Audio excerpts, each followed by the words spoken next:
నేను వెళ్తున్నది నాకు బాగా నమ్మకం ఉన్న వ్యక్తి దగ్గరికి. అతను నాకు ఏమి జరగనివ్వడు అని ఎంతో కాన్ఫిడెంట్గా చెప్పింది అక్షిత. ఆ మాటతో వస్తున్న కోపాన్ని అణిచిపెట్టి, అంత కాన్ఫిడెంట్ మీకుంటే మీరు వెళ్ళండి మేడం, మీకోసం ఎదురు చూస్తూ నేను ఇక్కడే ఉంటాను అని అన్నాడు రితేష్.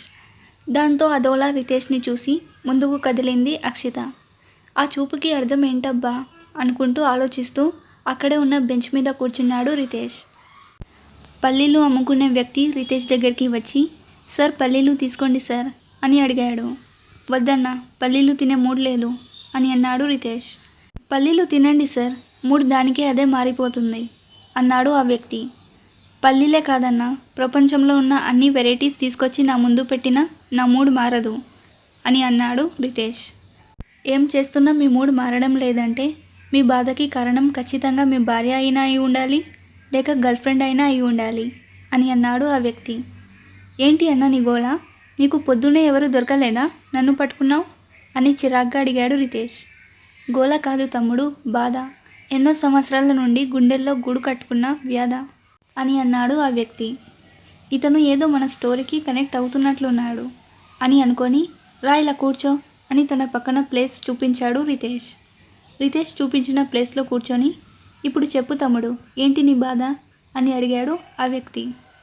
అక్షిత అన్న, నాకు ఇష్టం లేకపోయినా నా జీవితంలోకి నా భార్యగా వచ్చి ఇంటి రాజకుమారిలా ఉన్న నన్ను తన బాడీగార్డ్లా చేసింది. అవన్నీ పక్కన పెడితే ఇప్పుడు నన్ను కాపలాగా పెట్టి అది దాని బాయ్ ఫ్రెండ్ని కలపడానికి వెళ్ళింది. దీనికన్నా అన్యాయం ఇంకేమైనా ఉంటుందా, నువ్వే చెప్పన్నా అని అన్నాడు రితేష్. అంటే ఇప్పుడు నీ భార్య నిన్ను వదిలి వాడితో వెళ్ళిపోతుంది అని బాధపడుతున్నావా అని అడిగాడు ఆ వ్యక్తి. అది వాడితో వెళ్ళిపోతే ముందు సంతోషించేది నేనే అన్నా.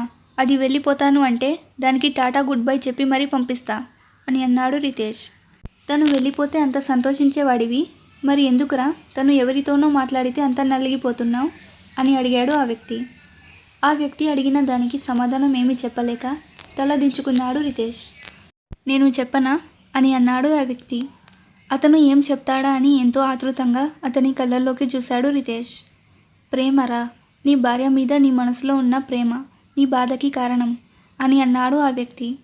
ఆ మాటకి షాక్ అయి, ఏంటి ప్రేమ?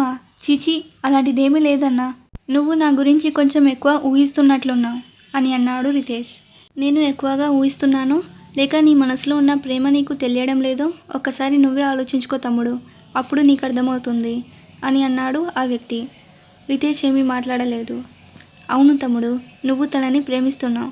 పెళ్ళికి ముందు నీకు ఎన్ని ప్రేమ కథలు ఉన్నా, నీ జీవితంలో ఎంతమంది అమ్మాయిలు ఉన్నా, అలాగే అమ్మాయిలకి నచ్చిన వ్యక్తులు ఉన్నా, పెళ్ళి తర్వాత అమ్మాయిలకైనా అబ్బాయిలకైనా వారి జీవిత భాగస్వామి ఒకరే ఉంటారు. అప్పటి వరకు తమ జీవితంలో ఉన్న ప్రేమ కథలు పెళ్ళి తర్వాత వారికి గుర్తు కూడా రావు. పెళ్ళికి ముందు ప్రేమించడం అంత పెద్ద తప్పేమీ కాదు, ఎందుకంటే వారి వయస్సు అలాంటిది. పెళ్ళి తర్వాత ఏర్పడిన బంధమే మనకు జీవితంలో మనం ఎప్పటికీ వదులుకొని ప్రేమ బంధంగా మారుతుంది. నువ్వు ఇక్కడ దిగులుగా కూర్చున్నావు కదా, అది ఎందుకో తెలుసా? నీ భార్య నిన్ను వదిలి ఎక్కడ వెళ్ళిపోతుందో అని నీ మనసు బాధపడుతుంది. అది నీకు తెలిసిన రోజున ఆమెను వదిలి ఒక్క క్షణం కూడా నువ్వు ఉండలేవు తమ్ముడు. ఈ విషయం తెలియకే పిచ్చితనంతో నా భార్యను నేను దూరం చేసుకున్నాను. నువ్వు కూడా అలా చేయకు. నీ మనసులో ఆమెపై ఉన్న ప్రేమని త్వరగా తెలుసుకొని ఆమెకు దగ్గరవ్వు అని చెప్పి అక్కడ నుంచి వెళ్ళిపోయాడు ఆ వ్యక్తి. వెళ్తున్న అతను వంకే చూస్తున్న రితేష్కి అతనికి ఎదురుగా వస్తున్న అక్షిత కనిపించింది. ఆమెను చూస్తూ అలా ఉండిపోయాడు రితేష్. రితేష్కి కొన్ని అడుగుల దూరంలో ఉండగా అక్షిత అడుగులలో వేగం తగ్గింది. కళ్ళు తిరుగుతున్నట్లుగా అనిపించి పడిపోబోయింది. వెంటనే రియాక్ట్ అయి ఆమెను పట్టుకోవడానికి పరుగు తీసి పట్టుకోబోయే లోపే ఆమెను ఎవరో పడకుండా పట్టుకున్నారు. దాంతో రిలాక్స్ అయి ఆమెను పట్టుకున్నది ఎవరా అని చూసిన రితేష్కి 6 feet హైట్తో ఫేర్ కలర్తో ఎంతో హ్యాండ్సమ్గా ఉన్న ఒక అబ్బాయి ఆమెను పట్టుకోవడం కనిపించింది. అది రితేష్కి చాలా కోపాన్ని తెప్పించింది. చిన్నగా అతనిలో జెలసీ మొదలైంది. థ్యాంక్ యూ చరణ్ అని అక్షిత నోటి నుండి వచ్చిన పదం అతనిలో జెలసీని ఇంకా పెంచింది. అక్షిత థ్యాంక్ యూ చెప్పినా కూడా వదలకుండా తనను పట్టుకొని ఆమె కళ్ళల్లోకి చూస్తూ ఉన్నాడు చరణ్. దాంతో రితేష్ కోపం మరింత ఎక్కువై వేగంగా వాళ్ళ దగ్గరికి వెళ్ళి అక్షితను తన వైపుకి లాక్కున్నాడు. ఫోర్స్గా లాగడం వలన వేగంగా వెళ్ళి రితేష్ మీద పడింది అక్షిత. ఆ స్పర్శ అతనిలో తెలియని ఏదో కొత్త ఫీలింగ్ని అతనికి పరిచయం చేసింది. థ్యాంక్ యూ సార్, ఇంతవరకు మా మేడంని చాలా జాగ్రత్తగా చూసుకున్నారు. ఇకపై ఆవిడ బాధ్యత నాది అని అక్షిత చేయి పట్టుకొని ముందుకి కదిలాడు రితేష్.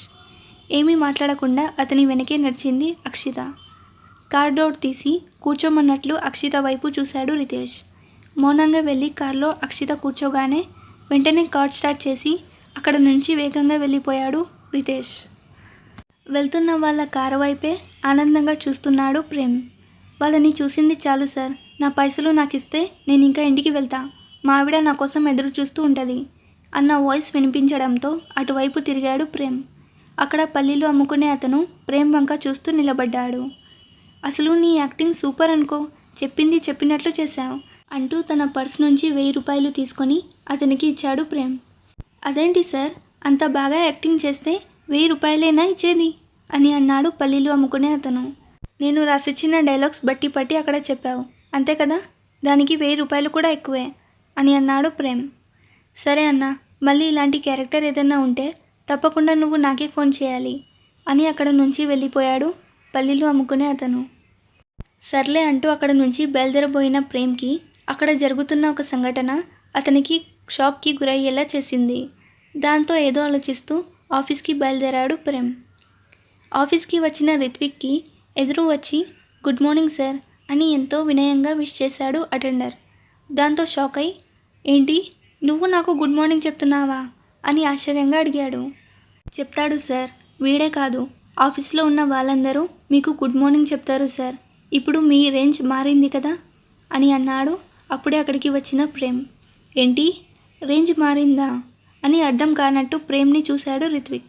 అవును సార్, ఇప్పుడు మీరు ఈ కంపెనీలో పనిచేసే సాధారణమైన క్లర్క్ కాదు, ఈ కంపెనీ CEO మేడంకి అసిస్టెంట్ అని చెప్పాడు ప్రేమ్. దానికి విరక్తిగా నవ్వుకొని దానిని ప్రమోషన్ అనరు ప్రేమ్, నా కర్మ కాలడం అంటారు అని అన్నాడు రిత్విక్. అదేంటి సార్ అలా అంటున్నారు అని అడిగాడు ప్రేమ్. అది నీకు చెప్పినా అర్థం కాదు కానీ సాగర్ ఏమయ్యాడు, అతని ప్లేస్లో నన్ను ఎందుకు అపాయింట్ చేశారు అని అడిగాడు రిత్విక్.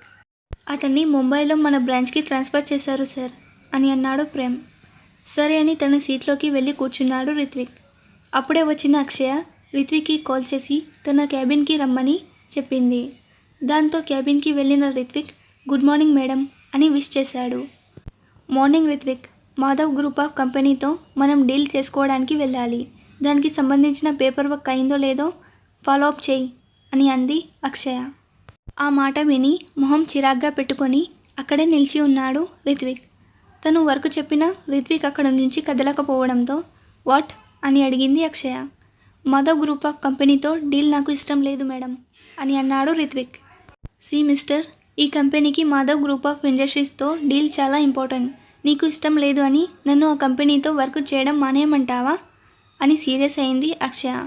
అది కాదు మేడం అని అంటున్న రిత్విక్ని ఆపు అన్నట్టు తన చేయి చూపించి, నేను ఇక్కడ CEO, నాకు తెలుసు ఎవరితో డీల్ చేయాలో ఎవరితో చేయకూడదో.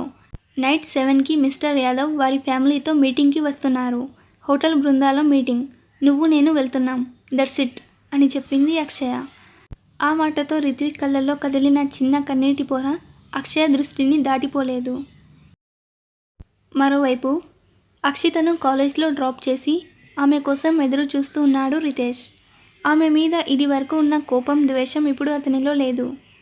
వావ్ రితేష్, సూపర్, నేను నిన్ను ఎలా చూడాలి అనుకున్నానో అంతకన్నా చీప్గా ఒక అమ్మాయికి బాడీగార్డ్లా చూస్తున్నా, I feel very happy now అని ఎవరిదో వాయిస్ వినిపించేసరికి అటువైపు తిరిగి చూశాడు రితేష్. అతని ఎదురుగా ఉన్న వ్యక్తిని చూసి షాక్ అయి మధు అని అన్నాడు అతను. హా మధునే, నిన్ను ప్రేమించి నిన్నే లోకమని బ్రతికి నీతో చెంపదెబ్బలు తిన్న ఆ మధుని అని కళ్ళల్లో కోపాన్ని నింపుకొని అంది మధు. చూడు మధు, నేను ఏమీ నిన్ను కావాలని కొట్టలేదు, ఏదో కోపంలో అలా జరిగిపోయింది, నువ్వు ఎప్పటికీ నాకు ఫ్రెండ్వే అని అన్నాడు రితేష్. ఓ అవునా, కానీ నువ్వు నాకు ఫ్రెండ్ కాదు, ఎప్పటికీ కాదు, నీ విషయంలో నేను ఎంత బాధపడ్డానో నువ్వు అంత బాధపడేలా చేస్తా అని అంది మధు. ఓ అవునా, అయితే నీ చేతనైంది నువ్వు చేసుకో, ఐ డోంట్ కేర్ అని పొగరుగా సమాధానం చెప్పాడు రితేష్. అప్పుడే క్లాస్ అయిపోయి వీళ్ళ వైపు వస్తుంది అక్షిత. అది చూసిన మధు వెంటనే కళ్ళలో నీళ్లు నింపుకుంటూ ప్లీజ్ రితేష్ అలా చెయ్యొద్దు, నీ కాళ్ళు పట్టుకుంటాను అని అంది. మధు ఏం చేస్తుందో అర్థం కాక ఏ మధు ఏంటిది అంటూ అయోమయంగా అడిగాడు రితేష్. నువ్వు చేసిన తప్పుకి అప్పుడే కడుపులో ప్రాణం పోసుకుంటున్న చిన్ని ప్రాణాలను కడుపులోనే కడతెల్చడం చాలా అన్యాయం రితేష్. నా విషయంలో ఇలా 3 సార్లు చేశావు. ఇప్పుడు ఎవరి కడుపులోని బిడ్డని చంపడానికి టాబ్లెట్స్ అడుగుతున్నావు? నా విషయంలో జరిగిన దానికే నేను ఇప్పటికీ బాధపడుతున్నాను.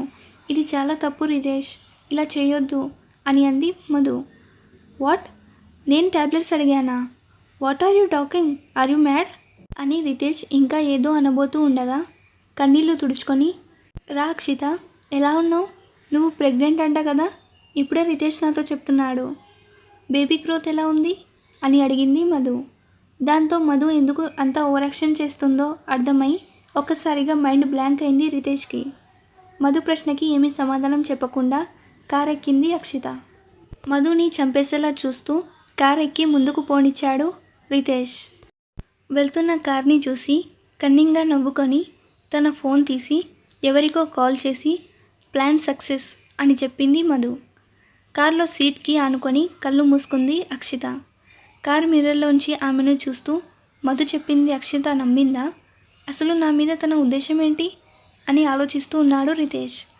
30 నిమిషాల తర్వాత ఆ కార్ హాస్పిటల్ ముందు ఆగింది. దాంతో కళ్ళు తెరిచి చూసి, ఏంటి ఇక్కడికి తీసుకొచ్చావు? అబార్షన్ చేయించడానికా అని అనుమానంగా అడిగింది అక్షిత. ఆ మాటతో ఏదో తెలియని బాధ అతని గుండెల్ని కలచిపోయగా, ఈరోజు డాక్టర్తో మీకు అపాయింట్మెంట్ ఉంది మేడం అని రితేష్ చెప్పడంతో ఇంకా ఏమీ మాట్లాడకుండా హాస్పిటల్ లోపలికి వెళ్ళింది అక్షిత. మరోవైపు అక్షయ చెప్పడంతో ఇష్టం లేకుండానే మీటింగ్కి వెళ్ళాడు రిత్విక్. మిస్టర్ మాధవ్ ఫ్యామిలీ ఇంకా అక్కడికి రాకపోవడంతో వెయిట్ చేస్తూ ఒకసారి రిత్విక్ వంక చూసింది అక్షయ. అతని ఫేస్లో ఏదో ఆందోళన, టెన్షన్ కనిపించింది. అంతా కూలింగ్లో కూడా అతనికి చిరు చెమటలు పట్టాయి. ఏమైంది, ఎందుకంత టెన్షన్ పడుతున్నావు అని అడిగింది అక్షయ. నథింగ్ అంటూ తన హ్యాండ్కి తీసి ఫేస్ తుడుచుకున్నాడు రిత్విక్. చూడు రిత్విక్, సిచ్యువేషన్ ఏదైనా, ఎలాంటి సమస్యలు ఎదురైనా ధైర్యంగా వాటిని మనం ఫేస్ చేయడానికి రెడీగా ఉండాలి. అప్పుడే మన విల్ పవర్ గురించి మనకు తెలుస్తుంది అని అంది అక్షయ. దాంతో ఓకే అన్నట్టు తల ఊపాడు Ritvik. Good evening Akshaya, sorry for the late. మా కోసం చాలాసేపటి నుంచి ఎదురు చూస్తున్నట్లున్నారు అన్న వాయిస్ వినిపించడంతో అటువైపు తిరిగి చూశారు రిత్విక్ అండ్ అక్షయ. అక్కడ టాల్ అండ్ హ్యాండ్సమ్గా ఒక అబ్బాయి నిల్చొని ఉంటే అతని చేతిలో చేయి వేసి అతని అటుక్కొని పింక్ కలర్ మోడర్న్ డ్రెస్లో ఉంది ఒక అందమైన అమ్మాయి. Hi sir, hi ma'am, thank you for coming అని గౌరవంగా పలకరించింది అక్షయ. ఆ అమ్మాయిని చూడగానే రిత్విక్ పిడికిలి కోపంతో బిగుసుకుంది. చిన్నగా నవ్వి, she's Navya, my girl friend అని పరిచయం చేస్తూ అక్కడ ఉన్న సోఫాలో కూర్చున్నాడు మాధవ్. నవ్యని చూసి పలకరింపుగా నవ్వి, తను నా అసిస్టెంట్ మిస్టర్ రిత్విక్ అని పరిచయం చేస్తుంది అక్షయ. హాయ్ మిస్టర్ రిత్విక్ అని రిత్విక్ని అదోలా చూస్తూ, మిమ్మల్ని ఎక్కడో చూసినట్లుంది, ఇది వరకు మనం ఎప్పుడైనా మీట్ అయ్యామా అని అనుమానంగా అడిగాడు మాధవ్. ఆ మాటకి కంగారుగా, డార్లింగ్, నువ్వు రోజు ఎన్నో చోట్ల తిరుగుతూ ఎంతోమందిని కలుస్తూ ఉంటావు. నీ బిజీ షెడ్యూల్లో ఇలాంటి అసిస్టెంట్స్ని ఎంతోమందిని కలుస్తూ ఉంటావు. వాళ్ళందరినీ నువ్వు ఎలా గుర్తుపెట్టుకోగలవు?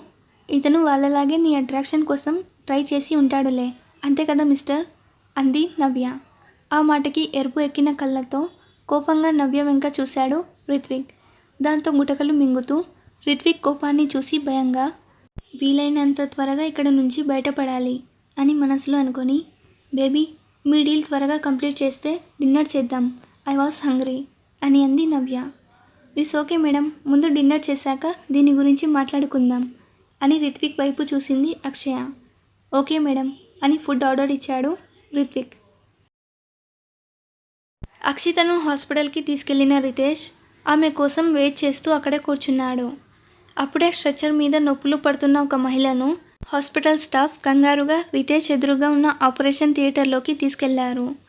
ఆపరేషన్ థియేటర్లో నొప్పులకి ఆమె పెడుతున్న అరుపులు బయటికి కూడా వినిపిస్తున్నాయి. ఆ అరుపులు రితేష్కి కూడా వినిపించడంతో అతనిలో చిన్నగా కంగారు మొదలైంది. అప్పుడే ఒక చిన్న పాప బుడిబుడి అడుగులు వేసుకుంటూ ఏడుస్తూ అక్కడికి వచ్చి రితేష్ పక్కన కూర్చుంది.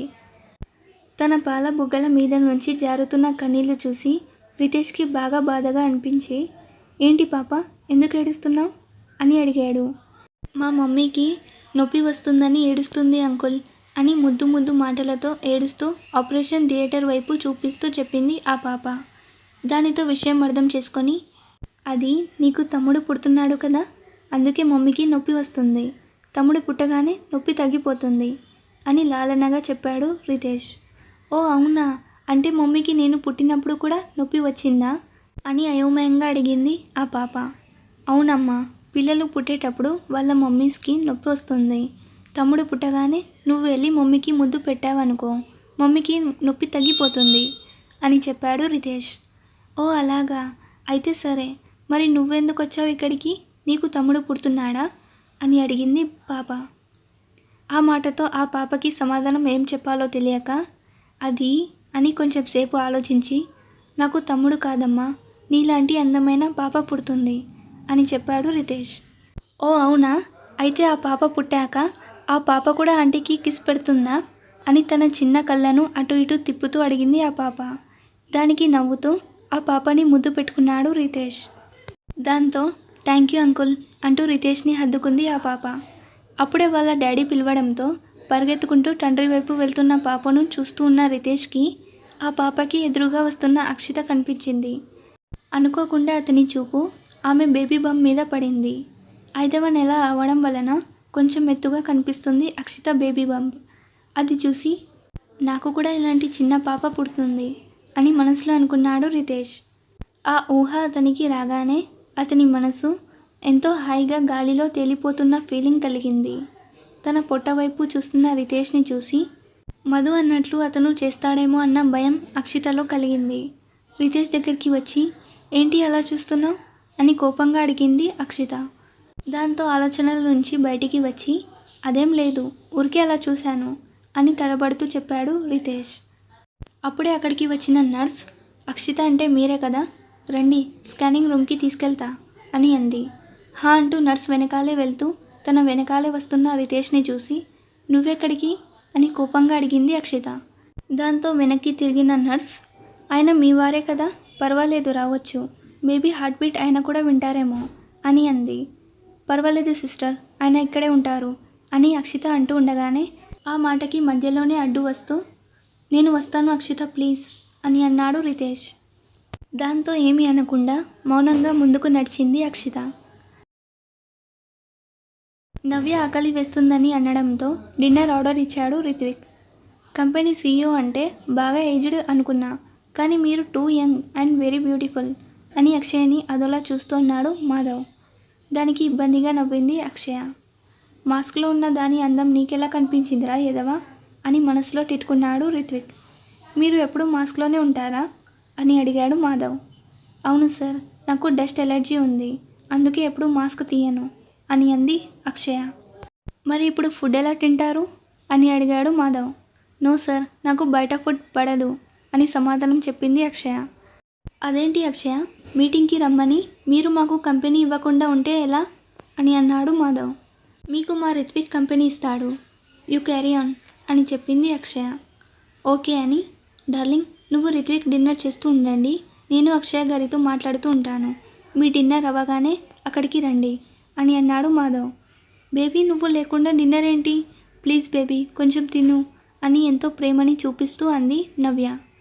ఓసిని ఏసాలో ఏదో కట్టుకున్న పెళ్ళంలాగా నీ ఓవర్ యాక్షన్ ఏంటే తల్లి, చూడలేక చస్తున్నా అని మనసులో తిట్టుకుంటూ కళ్ళు చిన్నవి చేసి నవ్యనే చూస్తూ ఉంది అక్షయ. డార్లింగ్ నేను ఇప్పుడు ఏమీ తినలేను, నువ్వు తిను అని నవ్య నుదిటి మీద ముద్దు పెట్టుకున్నాడు మాధవ్. ఇక్కడ ఫుల్గా తిని వెళ్తే ఇంటి దగ్గర వాడి పెళ్ళం వాడిని చింతకాయ పచ్చడి చేస్తుంది, అందుకే సార్ గారికి భయం వేసి ఏమీ ముట్టుకోవట్లేదనుకుంటా అని మనసులో నవ్వుకుంటూ ఉంది అక్షయ. అలా చూస్తున్న అక్షయతో, మిస్ అక్షయ ఇంకా వెళ్దామా అని అన్నాడు మాధవ్. దానికి ఇబ్బందిగా నవ్వుతూ హా సార్ అని అతని వెనకాలే నడిచింది అక్షయ. వాళ్ళ వెనకే వస్తున్న రిత్విక్ని చూసి, మిస్టర్ నేనేమీ మీ మేడంని కిడ్నాప్ చేయను, జస్ట్ డీల్ గురించి మాట్లాడతాను, నువ్వు నా గర్ల్ఫ్రెండ్కి కంపెనీ ఇవ్వు అని అన్నాడు మాధవ్. దాంతో రిత్విక్ నువ్వు ఇక్కడే ఉండు అని అక్షయ కూడా చెప్పడంతో ఇంకేమీ చేయలేక అక్కడే కూర్చొని ఉన్నాడు రిత్విక్. ఎలా ఉన్నావు రిత్విక్ అని ప్లేట్లో ఉన్న ఫుడ్ని స్పూన్తో నోట్లో పెట్టుకుంటూ అడిగింది నవ్య. దాంతో అసహ్యం ద్వేషం కలగలిపిన ఫీలింగ్తో కోపంగా నవ్యని చూస్తూ ఉన్నాడు రిత్విక్. నువ్వు మరీ అంతలా అసహ్యంగా నన్ను చూడకు రిత్విక్. నేను మరీ అంత దుర్మార్గురాలిని కాదు. నేను ఆ రోజు అలా చేశాను కాబట్టే ఈరోజు ఈ పొజిషన్లో ఉన్నాను. లేకపోతే నీలా ఆ కంపెనీలో చాలని జీతంతో రోజులు గడపవలసి వచ్చేది అంది నవ్య. ఓ అవునా? అంటే నీకు నా భార్యగా అందరిలో గౌరవంగా బ్రతకడం కన్నా వాడు ఉంచుకున్న దానిలా రిచ్గా బ్రతకడం ఇష్టం అన్నమాట అని అన్నాడు రిత్విక్.